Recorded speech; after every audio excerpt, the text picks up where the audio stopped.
Hello guys, in today's video I will be showing you how to turn on and off using app browser to open links on your accounts on Bluesky easy and quickly. So first of all, enter the Bluesky application.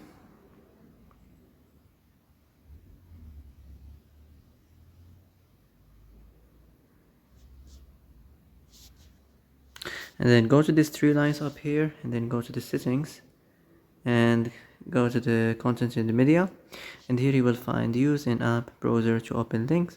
So just click on it like this if you want to turn it on or off like this.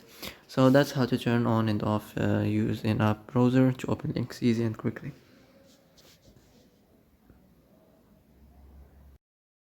So that's it for today's video. I hope this is the answer you've been looking for. If you like this video, don't forget to like and subscribe. And that's it. See you in the next video.